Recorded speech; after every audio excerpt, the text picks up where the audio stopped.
Assalamualaikum warahmatullahi wabarakatuh. Perkenalkan, saya Elda Rahmadana, NIM 1902917. Baiklah, pada video kali ini saya akan menjelaskan materi mengenai peluang. Oleh karena itu, cek video selengkapnya. Baiklah, pada pembahasan pertama ini kita akan membahas mengenai definisi peluang, di mana sebenarnya definisi dari peluang ini telah dibahas pada kelas 8 sekolah menengah pertama. Kita ingat kembali apa sih peluang itu? Peluang adalah besarnya kemungkinan terjadinya suatu kejadian. Nah, misalnya ada suatu kejadian A, maka peluang terjadinya kejadian A adalah PA sama dengan NA per NS, di mana untuk nilai PA-nya berada pada rentang 0 sampai dengan 1. Nah, NA adalah banyaknya kemungkinan terjadinya kejadian A, sedangkan NS itu adalah banyaknya kemungkinan terjadinya suatu kejadian tersebut. Untuk lebih memahaminya, ada contoh soal, yaitu sebuah dadu dilemparkan 1 kali. Berapa peluang muncul jumlah mata dadu yang merupakan bilangan prima? Nah, untuk menjawab persoalan ini, kita ketahui bahwa dalam sebuah dadu memiliki 6 mata, yaitu yang berjumlah 1, kemudian ada yang berjumlah 2, berjumlah 3, 4, 5, dan 6. Nah, dari sini kita dapat ketahui bahwa NS-nya adalah 6 karena dalam sebuah pelemparan dadu ada kemungkinan munculnya jumlah mata dadu 1, 2, 3, 4, 5, dan 6. Oleh karena itu NS-nya sama dengan 6. Kemudian kita misalkan kejadian A adalah munculnya jumlah mata dadu yang merupakan bilangan prima. Nah, dari mata dadu yang ada pada sebuah dadu tersebut, yang mana saja sih yang merupakan bilangan prima? Nah, tentunya yaitu jumlah mata dadu yang berjumlah 2, kemudian yang berjumlah 3, dan yang berjumlah 5. Karena 2, 3, dan 5 merupakan bilangan prima. Oleh karena itu, dapat kita ketahui bahwa NA-nya sama dengan 3. 3 itu terdiri dari bilangan 2, 3, dan 5. Nah, dari sini kita dapat mencari peluang kejadian A tersebut. Maka PA sama dengan NA per NS sama dengan 3 per 6. Kita sederhanakan menjadi 1 per 2. Maka, jadi peluang muncul jumlah mata dadu yang merupakan bilangan prima adalah 1 per 2. Baiklah, selanjutnya kita akan membahas tentang aturan pencacahan. Nah, di mana pada aturan pencacahan ini terdapat 2, yaitu yang pertama, aturan penjumlahan, dan yang kedua, aturan perkalian. Langsung saja kita bahas yang pertama, yaitu aturan penjumlahan. Misalkan terdapat N peristiwa yang saling lepas, yaitu kita anggap peristiwa pertama sebagai U1 yang terjadi dengan K1 cara. Kemudian ada peristiwa yang kedua, yaitu kita anggap sebagai K2 yang terjadi dengan K2 cara, sampai dengan ada peristiwa N, yaitu UN, yang terjadi dengan KN cara. Maka banyaknya cara N buah peristiwa yang terjadi adalah K1 ditambah K2 ditambah sampai dengan KN. Nah, untuk lebih memahami tentang aturan penjumlahan ini, kita bahas contoh soal, yaitu di rumah Zikri terdapat 5 jenis sepeda yang berbeda, 3 jenis sepeda motor yang berbeda, dan 4 jenis mobil yang berbeda. Jika Zikri ingin bepergian, ada berapa cara Zikri menggunakan kendaraan yang ada di rumahnya? Nah, untuk menjawab persoalan ini, kita tahu bahwa di rumah Zikri itu terdapat 5 jenis sepeda yang berbeda, kemudian ada 3 jenis sepeda motor yang berbeda, dan ada 4 jenis mobil yang berbeda. Nah, apabila Zikri ingin bepergian ini, tentunya ia hanya menggunakan salah satu kendaraan yang ada di rumahnya. Maka, kita dapat mengatakan kejadian ini saling lepas, di mana ia tidak bisa menggunakan sekaligus sepeda motor dengan mobil, ataupun sepeda motor dengan sepeda, ataupun sepeda dengan mobil, karena ia hanya dapat menggunakan satu kendaraan saja. Oleh karena itu, kita gunakan aturan penjumlahan. Maka kita jumlahkan 5 ditambah 3 ditambah 4 sama dengan 12 cara. Maka banyaknya cara Zikri menggunakan kendaraan yang ada di rumahnya adalah 12 cara. Selanjutnya yaitu aturan perkalian. Misalkan terdapat n peristiwa, yaitu seperti tadi kita anggap peristiwa pertama kita anggap sebagai U1 yang terjadi dengan K1 cara, kemudian peristiwa kedua yaitu U2 yang terjadi dengan K2 cara, sampai dengan peristiwa N yaitu UN yang terjadi dengan KN cara. Maka banyaknya cara yang dapat terjadi menggunakan aturan perkalian ini yaitu K1 dikali K2 sampai dengan dikali KN.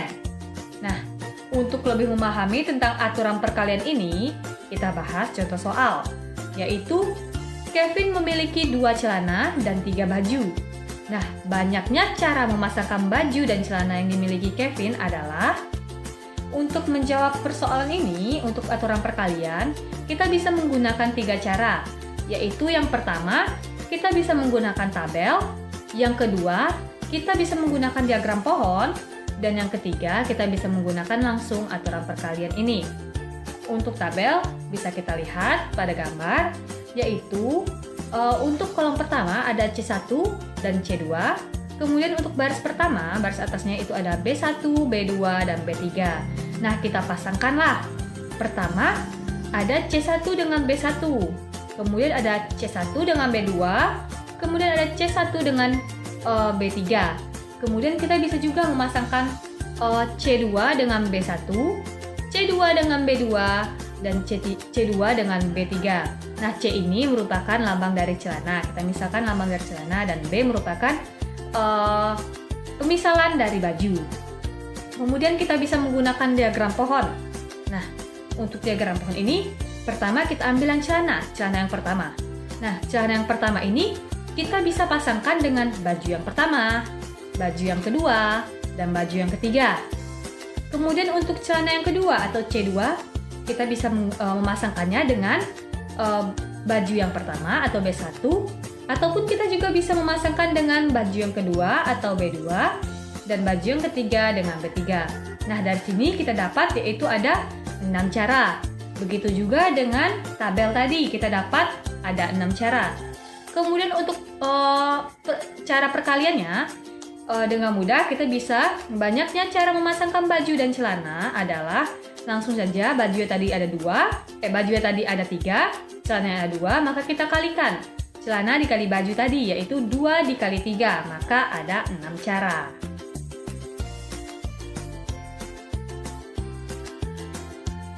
Selanjutnya, kita akan membahas mengenai faktorial. Apa sih faktorial itu? Nah, untuk definisi dari faktorial itu sendiri yaitu untuk suatu n bilangan asli, maka n kemudian ada tanda seru, itu kita baca sebagai n faktorial, didefinisikan sebagai yang pertama, n faktorial sama dengan n dikali n kurang 1 dikali dan seterusnya, kemudian dikali 2 dikali 1.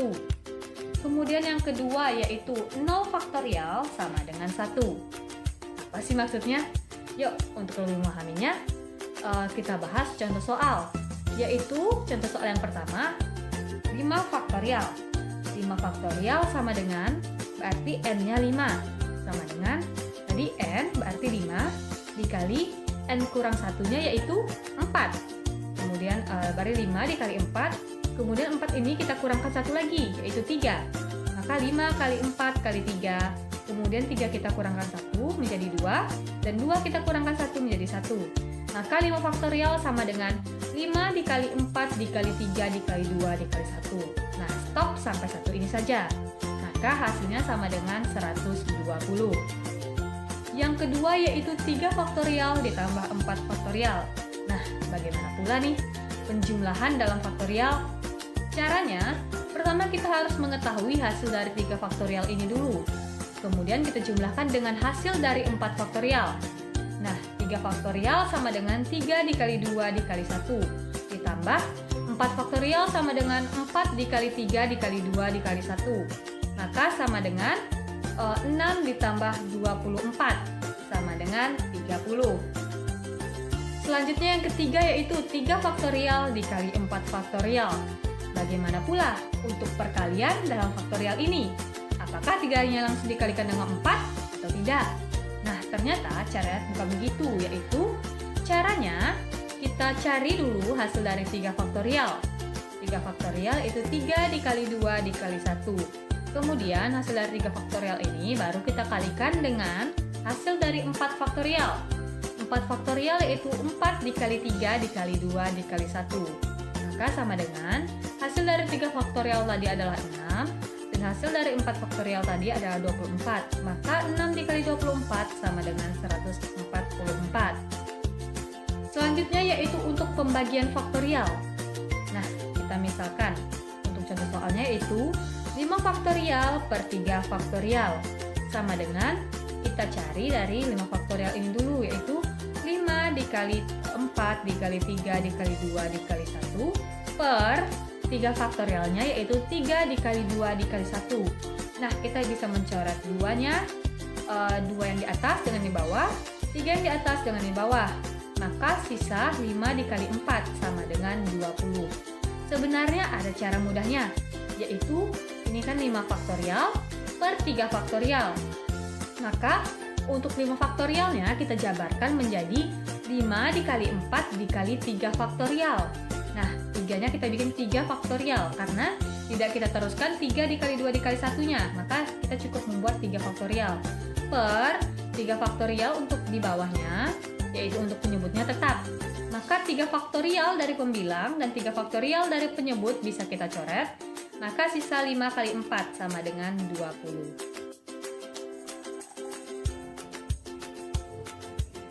Baiklah, selanjutnya kita akan membahas mengenai permutasi. Apa sih itu permutasi?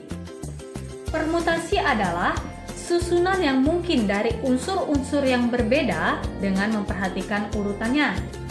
Nah, maksud dari memperhatikan urutannya yaitu misalkan kita mempunyai 2 angka. Nah, 2 angka ini akan kita susun menjadi suatu bilangan. Kita misalkan angka tersebut yaitu 1 dan 2. Apabila kita susun dengan letak angka 1 terlebih dahulu, baru kemudian diikuti dengan angka 2, maka kita sebut itu menjadi bilangan 12. Namun, apabila urutannya kita ubah menjadi angka 2 terlebih dahulu, kemudian diikuti dengan angka 1, maka kita bilang itu sebagai bilangan 21. Nah, inilah yang disebut dengan memperhatikan urutannya. Karena apabila urutannya diubah, hal tersebut tidak akan sama lagi. Nah, untuk rumus dari permutasi itu sendiri yaitu kita tulis P, kemudian dalam kurung N, R. Kita baca permutasi R unsur dari N unsur yang tersedia sama dengan N faktorial per N kurang R faktorial dengan R kurang atau sama dari N. Untuk lebih memahami tentang permutasi ini, kita bahas contoh soal, yaitu dari 10 calon pengurus OSIS akan dipilih ketua, sekretaris, dan bendahara. Banyak cara memilih pengurus OSIS adalah titik-titik cara. Nah, untuk menjawabnya, kita pertama harus mencari berapa N-nya dalam persoalan ini dan R-nya dalam persoalan ini. Nah, dalam soal diketahui dari 10 calon pengurus OSIS, berarti N-nya yaitu sama dengan 10. Kemudian akan dipilih ketua, sekretaris, bendahara. Berarti akan ada 3 kedudukan yang kita pilih, yaitu ketua, sekretaris, dan bendahara. Maka R-nya sama dengan 3. Nah, mengapa sih ini kita cari dengan cara permutasi? Karena misalkan ada 3 orang yang terpilih, yaitu A, B, dan C. Apabila A yang menjadi ketua, B yang menjadi bendahara, C yang menjadi sekretaris, tentunya akan berbeda dengan B yang menjadi ketua, A yang menjadi sekretaris, dan C yang menjadi bendahara. Nah, inilah yang disebut dengan memperhatikan urutannya. Oleh karena itu, kita mencarinya dengan cara permutasi. Tadi kita dapati N-nya sama dengan 10 dan R-nya sama dengan 3. Maka kita masukkan ke rumus yaitu permutasi dari 3 dengan 10, unsur 10 yang tersedia sama dengan 10 faktorial per 10 kurang 3 difaktorialkan. Nah, 10 faktorial sama dengan kita tulis 10 kali 9 kali 8 kali 7 faktorial. Cukup sampai 7 faktorial. Karena untuk Penyebutnya 10 kurang 3 sama dengan 7. 7 difaktorialkan. Nah, agar mempermudah kita, karena penyebutnya sama dengan 7 faktorial, maka pembilangnya cukup kita jabarkan sampai kita temukan 7 faktorial. Biar 7 faktorial yang di pembilang dan penyebut bisa sama-sama kita coret. Maka 7 faktorialnya sama-sama kita coret, maka tersisa 10 kali 9 kali 8 sama dengan 720. Jadi, ada 720 cara untuk memilih pengurus OSIS. Nah, kemudian ada lagi nih permutasi unsur yang sama. Gimana pula sih permutasi unsur yang sama ini? Jadi, permutasi unsur yang sama ini yaitu maksudnya dalam suatu kejadian terdapat unsur yang sama. Oleh karena itu, permutasi N unsur yang terdiri dari N1 yaitu unsur jenis pertama, kemudian ada N2 unsur jenis kedua, sampai dengan NK unsur jenis ke K. Nah, di mana N-nya sama dengan N1 ditambah N2 ditambah dan seterusnya sampai dengan ditambah NK, yaitu P dalam kurung N, kemudian N1, N2, dan seterusnya sampai dengan NK sama dengan N faktorial per N1 faktorial dikali N2 faktorial dikali dan seterusnya sampai dengan dikali NK faktorial. Nah, untuk lebih memahami mengenai permutasi unsur yang sama ini, kita bahas contoh soal, yaitu berapa banyak cara menyusun urutan huruf-huruf dari kata kataku. Untuk menjawabnya, di sini kita dapat lihat untuk huruf K ada 3. Dalam satu kata itu ada 3 huruf K. Kemudian untuk huruf A ada 2. Maka yang K tadi kita anggap sebagai N1, maka N1 sama dengan 3. Nah, untuk A kita anggap sebagai N2, maka N2-nya sama dengan 2. Kemudian dalam kata tersebut terdapat huruf T, di mana huruf T-nya ada 1. Huruf T ini kita anggap sebagai N3, maka N3 sama dengan 1. Kemudian ada lagi huruf U. Huruf U-nya ada 1. Nah, huruf U ini kita anggap sebagai N4, maka N4-nya sama dengan 1. Maka kita bisa mencari permutasinya, yaitu untuk N-nya ada kata-kataku terdiri dari 7 huruf, maka N-nya sama dengan 7. Maka untuk mencari permutasinya, 7 faktorial per 3 faktorial dikali 2 faktorial dikali 1 faktorial dikali 1 faktorial sama dengan 7 dikali 6 dikali 5 dikali 4 dikali 3 faktorial per 3 faktorial dikali 2 faktorial. Nah, 1 faktorialnya kenapa hilang? Karena 1 faktorial itu sama dengan 1, maka bisa kita hilangkan saja. Kemudian selanjutnya kita dapat mencoret 3 faktorial di pembilang dan di penyebut.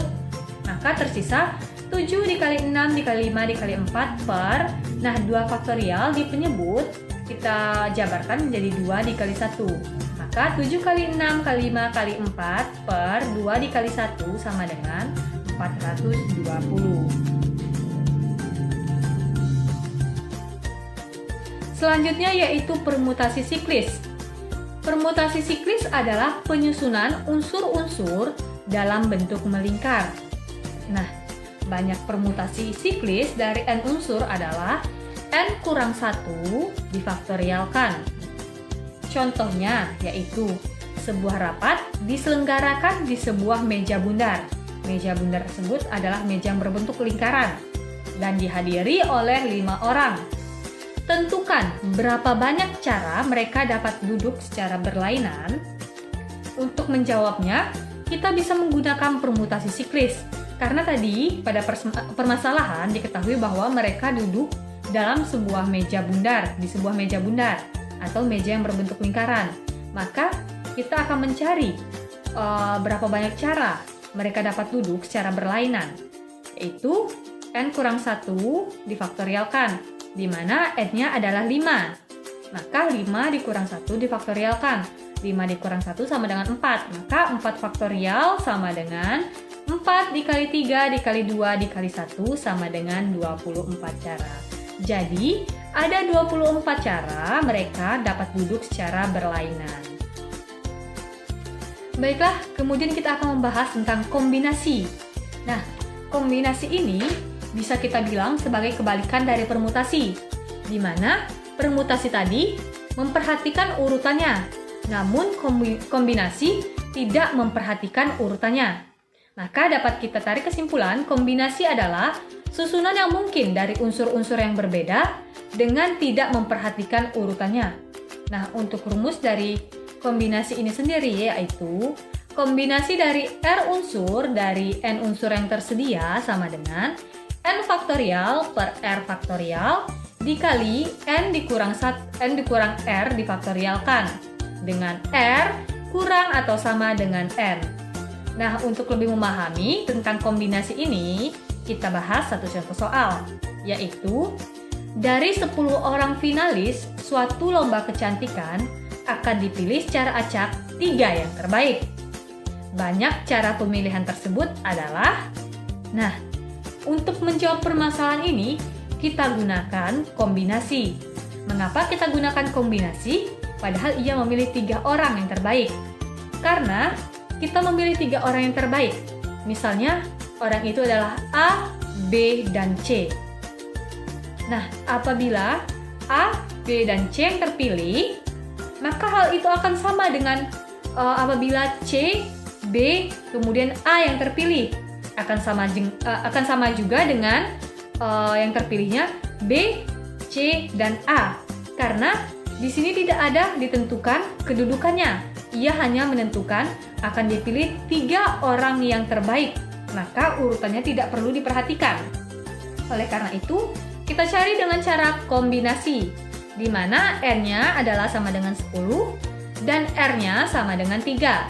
Maka kita masukkan ke rumus menjadi 10 faktorial per 3 faktorial dikali 10 dikurang 3 difaktorialkan, sama dengan 10 dikali 9 kali 8 dikali 7 faktorial per 3 faktorial. Nah, 10 dikurang 3 tadi hasilnya 7, kemudian difaktorialkan. Maka 3 faktorial dikali 7 faktorial. Nah, 7 di pembilang dan di penyebut bisa sama-sama kita coret. Maka di pembilang tersisa 10 dikali 9 dikali 8. Untuk di penyebut tersisa 3 faktorial. 3 faktorial itu kita jabarkan menjadi 3 dikali 2 dikali 1. Maka 10 dikali 9 dikali 8 per 3 dikali 2 dikali 1 sama dengan 120. Jadi, ada 120 cara untuk memilih 3 yang terbaik dari lomba tersebut. Baiklah, selanjutnya kita akan membahas mengenai komplement suatu kejadian. Nah, misalkan peluang suatu kejadian A adalah PA, maka peluang komplement kejadian A adalah, kita tulis P dalam kurung A, kemudian seperti pangkat C. Nah, itu kita sebut sebagai PA komplement. Atau kita bisa juga menulisnya P dalam kurung A aksen. Nah, itu juga kita sebut sebagai PA komplement. Namun yang biasa dipakai yaitu yang lambangnya seperti C. Untuk rumus peluang komplement kejadian itu sendiri yaitu, kita misalkan tadi kejadian A, maka PA komplement sama dengan 1 dikurang PA. Untuk lebih memahami tentang komplement ini, kita bahas satu contoh soal, yaitu peluang seorang diterima di PTN idaman adalah 0,54. Berapakah peluang ia tidak diterima di PTN tersebut?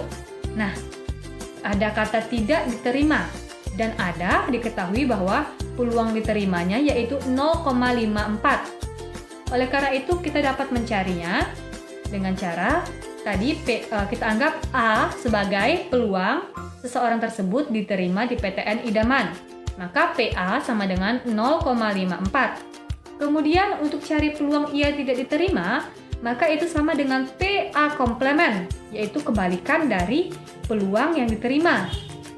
Oleh karena itu, PA komplement sama dengan 1 dikurang PA, yaitu sama dengan 1 dikurang 0,54. sama dengan 0,46. Jadi, peluang ia tidak diterima di PTN tersebut yaitu 0,46.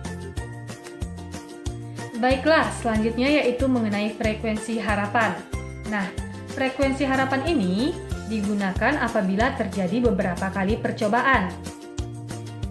Biasanya dilambangkan dengan huruf F besar. Untuk mencarinya yaitu frekuensi harapan dari misalnya kejadian A sama dengan peluang kejadian A dikali dengan banyaknya percobaan. Nah, untuk lebih memahami mengenai frekuensi harapan ini, kita masuki contoh soal yaitu pada pelemparan 2 dadu sekaligus sebanyak 72 kali, berapakah frekuensi harapan jumlah kedua mata dadu lebih dari sama dengan 10? Nah, untuk menjawabnya, pertama kita lihat dari soal. Ada 72 kali pelemparan, maka ada 72 kali percobaan. Nah, banyak percobaan ini biasanya kita lambangkan dengan N besar. Maka, banyak percobaan sama dengan 72 kali.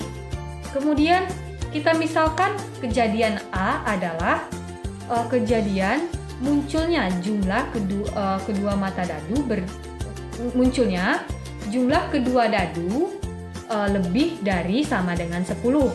Nah, untuk munculnya kedua mata dadu yang berjumlah lebih dari atau sama dengan 10, maka bisa jadi dadu yang pertama bermata 4, dadu yang kedua bermata 6, maka akan dijumlahkan menjadi 10, atau bisa juga kedua-duanya muncul angka 5, atau bisa juga dadu yang pertama muncul angka 6, dadu yang kedua muncul angka 4, maka itu akan menjadi 10 juga. Kemudian bisa juga dadu yang pertama muncul angka 5, kemudian dadu kedua muncul angka 6, itu akan menjadi 11 lebih dari 10.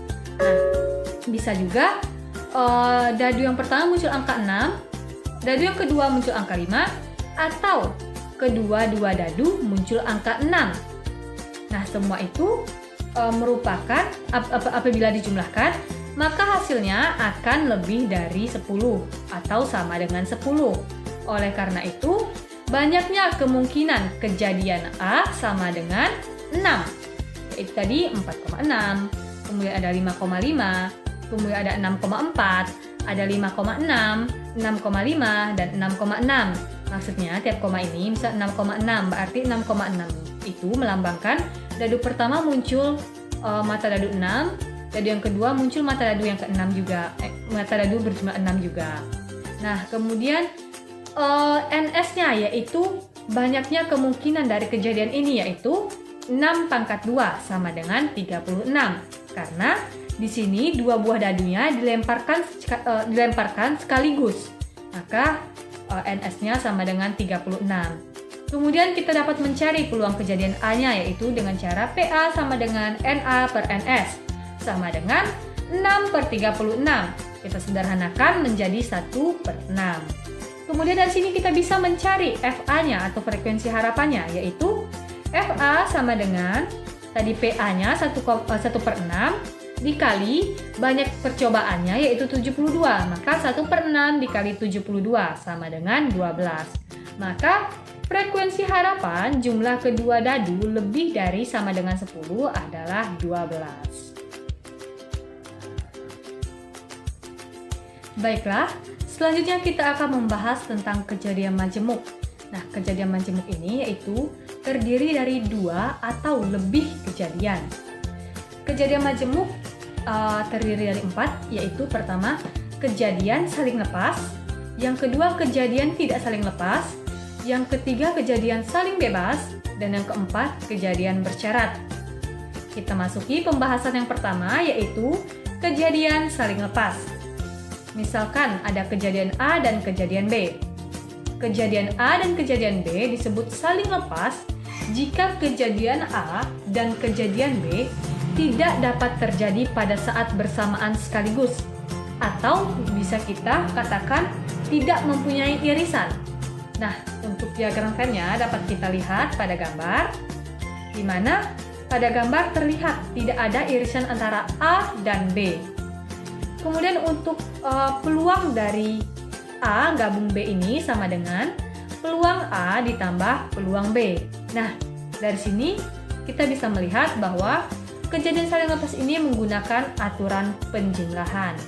Dan juga kejadian saling lepas ini biasanya ditandai dengan kata atau. Contoh, yaitu pada pelemparan 2 buah dadu sekaligus, hitunglah peluang muncul dadu berjumlah 6 atau dadu berjumlah 11. Nah, kita jawab, yaitu kita misalkan A sebagai kejadian muncul dadu berjumlah 6. Maka A-nya terdiri dari 1,5, 2,4, 3,3, 4,2, dan 5,1. Maka kita dapat NA-nya sama dengan 5. Kemudian kita misalkan B sebagai kejadian muncul dadu berjumlah 11. Maka B-nya sama dengan 5,6 dan 6,5. Maka kita peroleh NB sama dengan 2. Nah, untuk NS-nya, karena 2 buah dadu dilempar sekaligus, maka NS-nya sama dengan 6 pangkat 2, sama dengan 36. Kemudian, kita cari peluang A. Peluang kejadian A sama dengan NA per NS, yaitu sama dengan 5 per 6. Kemudian, untuk peluang kejadian B sama dengan NB per NS, yaitu sama dengan 2 per 36. Maka, kita bisa mencari peluang A gabung B sama dengan peluang A ditambah peluang B sama dengan 5 per 6 ditambah 5 per 36 ditambah 2 per 36 sama dengan 7 per 36. Jadi peluang muncul mata dadu berjumlah 6 atau 11 adalah 7 per 36. Yang kedua yaitu kejadian tidak saling lepas. Kejadian A dan kejadian B dikatakan kejadian tidak saling lepas apabila kejadian A dan kejadian B dapat terjadi pada saat bersamaan. Atau bisa kita katakan kejadian A dan kejadian B ini mempunyai irisan. Nah, untuk diagram Venn-nya dapat kita lihat pada gambar, di mana kita lihat A dan B ini mempunyai irisan. Nah, untuk rumusnya yaitu PA gabung B sama dengan peluang A ditambah peluang B dikurang peluang A iris B. Untuk contoh soalnya yaitu 2 buah dadu berwarna merah, yang satunya berwarna merah dan satunya berwarna biru, dilempar 1 kali bersamaan. Nah, tentukan peluang munculnya mata dadu lebih dari 4 untuk dadu warna merah atau munculnya mata dadu lebih dari 5 untuk dadu warna biru. Nah, kita jawab persoalan ini, yaitu dapat kita lihat pada tabel, di mana untuk baris awal itu terdiri dari dadu berwarna merah, dan untuk kolom yang pertama itu terdiri dari untuk dadu yang berwarna biru. Nah, dapat kita lihat hasilnya. Di sini NS-nya yaitu ada 36. Nah, kita lihat yang pertama untuk mata dadu lebih dari 4, khususnya untuk dadu yang berwarna merah. Kita lihat pada tabel itu kita warnai, yaitu ada 5 dan 6. Terdiri dari mata dadu 5 dan 6 untuk dadu berwarna merah. Kemudian untuk dadu yang berwarna biru, dia harus mata dadunya lebih dari 5, berjumlah lebih dari 5. Maka mata dadu yang berjumlah lebih dari 5 yaitu 6. Nah, kita kasih warna biru untuk baris yang menyatakan bahwa mata dadu dari dadu yang berwarna biru itu lebih dari 5. Itu kita kasih berwarna biru. Nah, untuk irisannya kita lihat pertemuan dari warna biru dan warna merah yang kita beri tadi, di mana irisannya yaitu tentunya yang warna merah harus mata dadu lebih dari 4, berjumlah lebih dari 4, dan untuk warna biru mata dadunya harus berjumlah lebih dari 5, yaitu irisannya terdiri dari 6,5 dan 6,6. Oleh karena itu kita dapat banyaknya kemungkinan dari A irisan B yaitu ada 2, yaitu terdiri dari tadi 6,5 dan 6,6. Kemudian untuk NA-nya kita lihat ada berapa, kita lihat yang kita warnai tadi, warna merah tadi, yaitu ada 12. Kemudian untuk NB-nya sama dengan 6. Dan untuk NS-nya tadi sama dengan 36. Nah, kita cari peluang kejadian A, yaitu NA per NS sama dengan 12 per 36. Kemudian untuk PB, yaitu NB per NS sama dengan 6 per 36. Kemudian untuk PA irisan B sama dengan 2 per 36. Maka dapat kita cari peluang A gabung B sama dengan peluang A ditambah peluang B dikurang peluang A irisan B sama dengan 12 per 36 ditambah 6 per 36 dikurang 2 per 36 sama dengan 16 per 36. Dapat kita sederhanakan menjadi 4 per 9. Jadi peluang munculnya mata dadu lebih dari 4 untuk dadu warna merah atau munculnya mata dadu lebih dari 5 untuk dadu berwarna biru adalah 4 per 9. Selanjutnya yaitu yang ketiga, kejadian saling bebas. Kejadian A dan kejadian B disebut saling bebas jika kejadian A tidak berpengaruh pada kejadian B. Begitu juga sebaliknya. Dapat kita tulis PA irisan B sama dengan PA dikali PB atau peluang A dikali peluang B. Nah, di sini dapat kita lihat bahwa aturannya menggunakan aturan perkalian. Dan juga pada kejadian saling bebas ini biasanya ditandai dengan kata dan. Contohnya yaitu pada pelemparan sebuah dadu dan sebuah koin secara bersamaan, tentukan peluang muncul mata dadu bilangan prima dan muncul sisi angka pada koin. Nah, di sini terdapat kata dan di pertanyaannya yaitu peluang muncul mata dadu bilangan prima dan muncul sisi angka pada koin. Oleh karena itu, kita gunakan aturan kejadian saling bebas. Dan juga di sini apabila munculnya mata dadu bilangan prima pada dadu, tentunya tidak akan berpengaruh dengan munculnya sisi angka pada koin.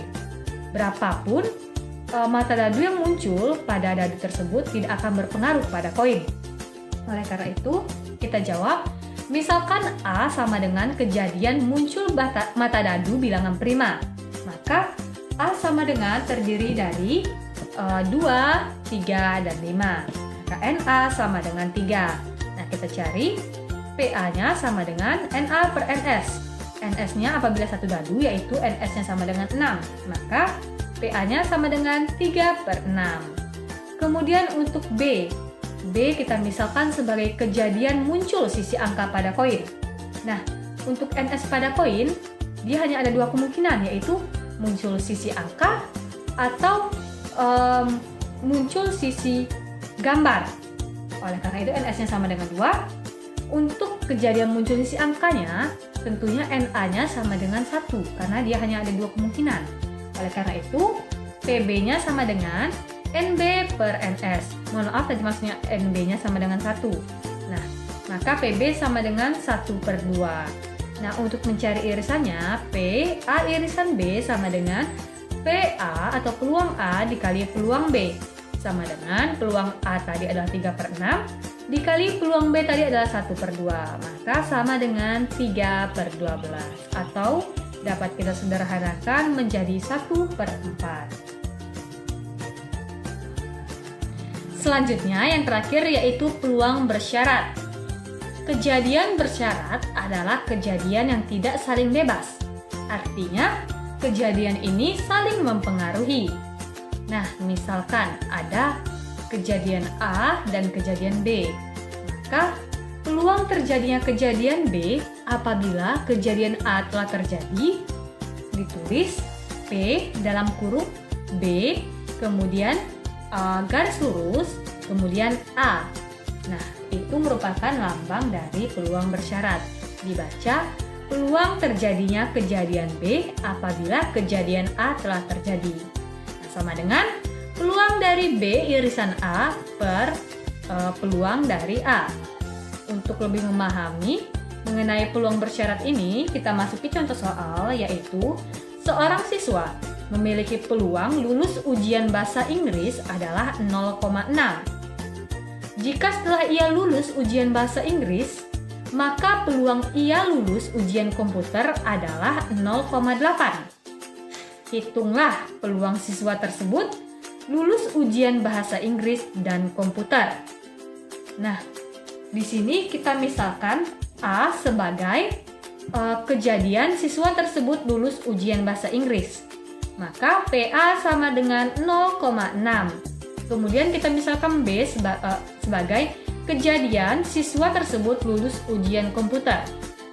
Nah, diketahui tadi soal jika setelah ia lulus ujian bahasa Inggris, maka peluang ia lulus ujian komputer adalah 0,8. Berarti ini maksudnya yaitu peluang terjadinya kejadian B, di mana kejadian B itu kejadian ia lulus ujian komputer apabila kejadian A telah terjadi sama dengan 0,8. Yang diminta untuk dicari yaitu peluang siswa tersebut lulus ujian bahasa Inggris dan komputer. Artinya yang diminta yaitu peluang A irisan B. Maka dapat kita cari peluang A irisan B sama dengan peluang A dikali peluang terjadinya kejadian B apabila kejadian A telah berlangsung, sama dengan 0,6 dikali 0,8 sama dengan 0,48. Jadi peluang siswa tersebut lulus ujian bahasa Inggris dan komputer adalah 0,48. Baiklah, sekian penjelasan materi dari saya. Mohon maaf apabila ada kesalahan. Saya akhiri dengan wassalamualaikum warahmatullahi wabarakatuh.